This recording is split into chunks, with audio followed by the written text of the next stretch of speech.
She famously said in that speech already, as Nicole said, that this is the quote that sticks out: from homemaker to House Speaker.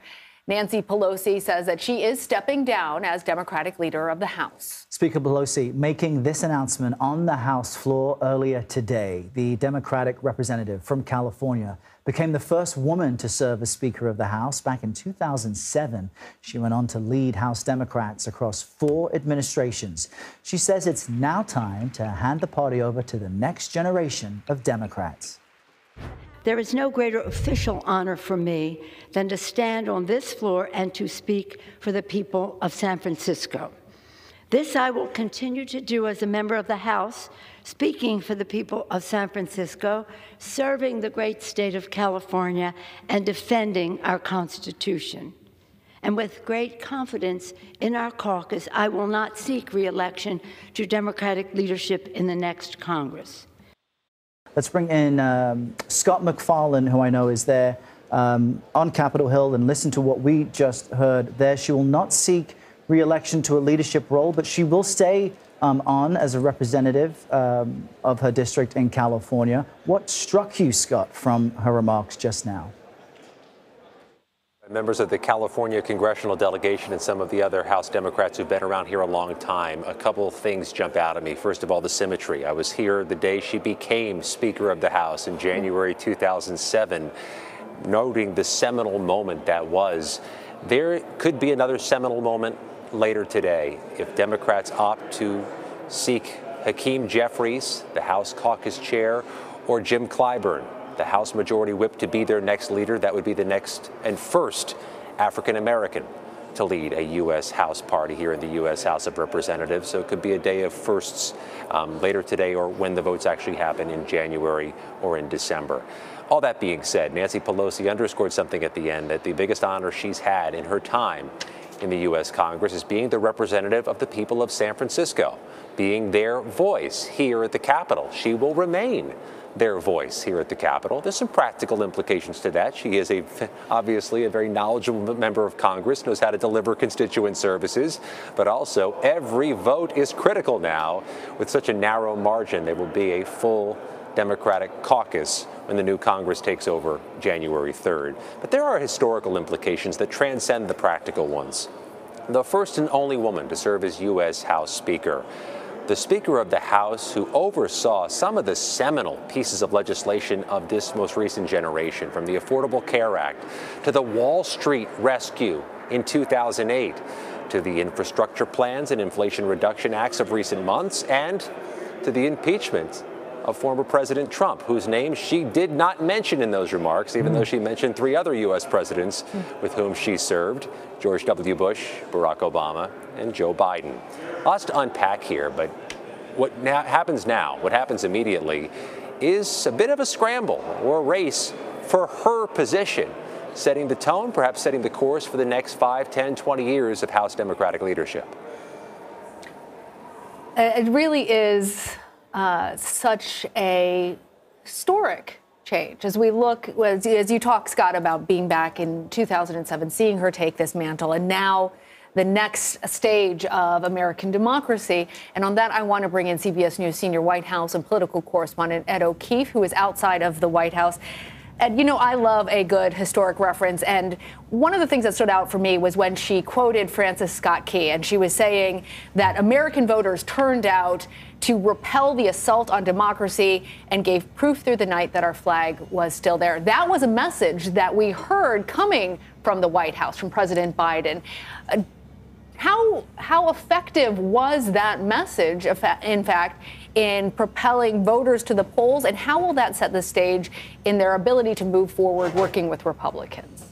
Well, you know, the Democrats are certainly heartened by last week's results that showed in various ways that American voters had been concerned about the future of democracy, concerned about what had happened at the Capitol on January 6, 2021, when, let's remember, Speaker Pelosi was among the top targets of the insurrectionists who stormed the building. And so Democrats, no matter who leads them, go into the next Congress buoyed by those results and buoyed by the evidence that voters had been paying attention and had factored that into their decision-making when they considered potential candidates up and down the ballot. But to watch the outgoing speaker now get this moment here on the floor, greeting her colleagues from California and from across the House Democratic caucus is a sign of the respect that they have for her and the institutionalist that she has been over the course of her leadership of the caucus in various roles, but then ultimately a speaker throughout this century. She mentioned that she started in 2002 in leadership and had worked, you note there, she said 3 presidents. She left out Donald Trump, but she cited the work she did with George W. Bush, Barack Obama, and Joe Biden. And I think we should remember, not only is she the first woman to serve as House Speaker, and now arguably the most powerful woman ever in American politics, period, but one who sat at the knee alongside presidents in the Oval Office this entire century, debating issues like the war in Iraq and Afghanistan, the future of the Patriot Act, whether or not to bail out Wall Street, as Scott mentioned, the future of health care, and so many other consequential issues, but then also facing down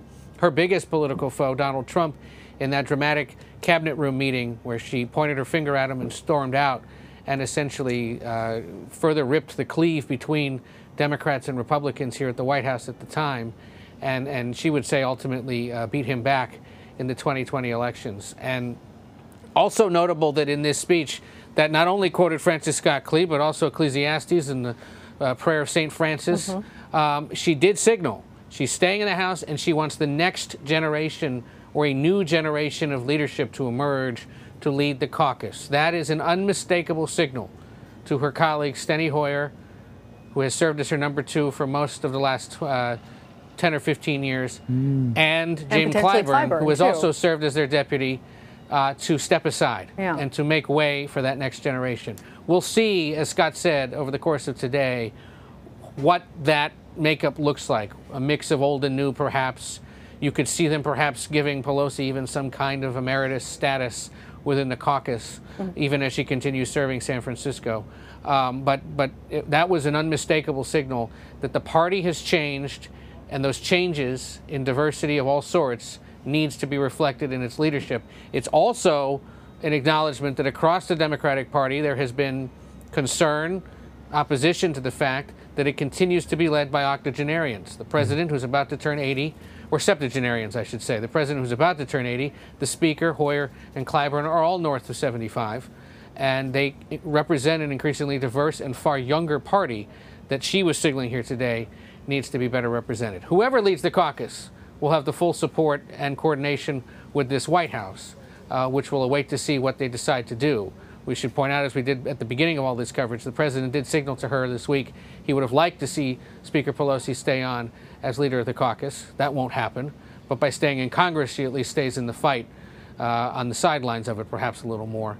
And we'll see whether the White House has anything more formal to say later today about her decision to go and whoever they choose to lead them going forward. Yeah, and for the next few hours and days, we'll have plenty to discuss as when it comes down to Democratic leadership in the House. Let's cross over to Ashley Etienne, a CBS News political contributor, who, Ashley, we noticed that you were becoming emotional during Speaker Pelosi's speech. We can't seem to overstate her impact on the lives of every American, whether it comes to the ACA, the Inflation Reduction Act, the infrastructure bill, but also for women. And as Ed just mentioned there, a real strong signal here that the next generation of Democratic leaders, women, people of color, now need to step up. Just give us your response to why her message today really struck you. I'll say the speaker at various points referenced scripture, and I'll do the same here. And I'll just say it is done, right? And so there's no doubt that the speaker has had an incredible impact. What I was struck by is that she opened up her speech with the audaciousness of our democracy and how it's been a beacon of light throughout the world. And then she ended it with a call for unity within the chamber to do what's in the best interest of the American people. And for me, that's what real leadership looks like. That's why I've come to not only adore, but love and envy and really want to model the speaker. There's no doubt that women across the world will be studying and unpacking what this moment has meant for women and women leadership. Her 20 years and leadership has meant for women. You know, again, as I said before, I've seen it firsthand how she's taken, you know, she's been the longest serving woman at the top of her game and top of her industry anywhere in the world, here in the United States and anywhere in the world. And she suffered the greatest onslaught of criticism, attack, you know, through it all. And she's taken it with grace, has never gotten knocked off her game, and has always elevated herself, the party, and the nation at every step. So for me, I was emotional because I know it was inevitable, but I hate to see her leave. But I feel very fortunate and very blessed to have taken away all of those lessons that I've seen her demonstrate in front of me, that fearlessness, the conviction, the patriotism to put your country first. I mean, she rattled off how she's worked with presidents on both sides of the aisle, even in divided government, you know, even with Trump on trade, for example. I mean, that is a leader who puts her country above her politics. And she even, to some degree, risked the House passing ACA, cap and trade, all of those bills. She's willing to risk her leadership in the House to do what's in the best interest of the country. That's the type of leadership that we need running the country. That's the type of leadership I just question whether or not we have in the next member who will take over as Speaker. And as you say, at no small political cost, she has been the target of a relentless campaign from opponents, and her husband, targeted at his home, now recovering, really is remarkable, comparing that to, as you say, the legislative fingerprint now that she has on all Americans' lives. No, absolutely. We now want to cross over to Nicole Killian, who joins us. Nicole, you heard her speech. There was something actually a little bit Washingtonian about it when he said he wasn't going to seek another term in office. Her saying this is now time to pass the reins on to a new generation of leaders. How are lawmakers on Capitol Hill responding to the announcement, and what are you learning in terms of who may be considered to take her place? Well, we are starting to see some members come out, most notably Jim Clyburn, who is currently the whip, as well as Majority Leader Chuck Schumer, who recalled when he first met Nancy Pelosi at dinner back in the 80s when she was first elected to Congress. And even then, he pointed out someone had predicted that she would potentially become the Speaker of the House, which she ultimately did. So, the leader had a lot of praise for the Speaker. He told me right before he entered the chamber that he did have a chance to speak with her, although he didn't really divulge their conversation. But I would note that he was sitting front and center, a former House member himself, along with many of what could become the future leaders in the party, people like Hakeem Jeffries, people like Catherine Clark, people like Pete Aguilar, who may ultimately kind of rise in the ranks of a Democratic leadership, along with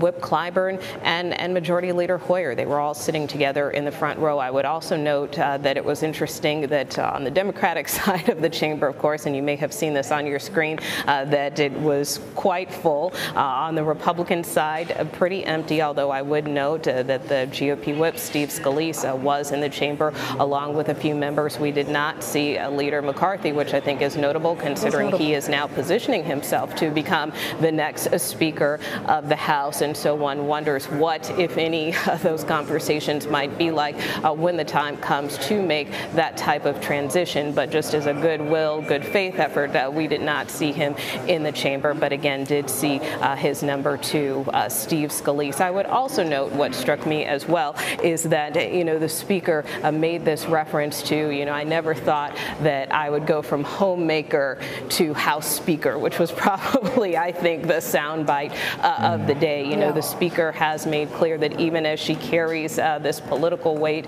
and as she has wielded influence over the decades here in this building, she's a mother first. And so she always brings that up in press conferences, although I don't know that I heard it here where she talks about having 5 children in 6 years. But that is, too, part of her legacy. And to Ashley's point, I think in terms of defining the role of leadership for women in this Congress going forward, which she did acknowledge on the House floor today. And the very concept of Democratic leadership is that we should all be citizens. We should be these things in addition to those positions of power. Nicole Killian, thank you for that. Our entire political team, fantastic to share this historic moment with all of you.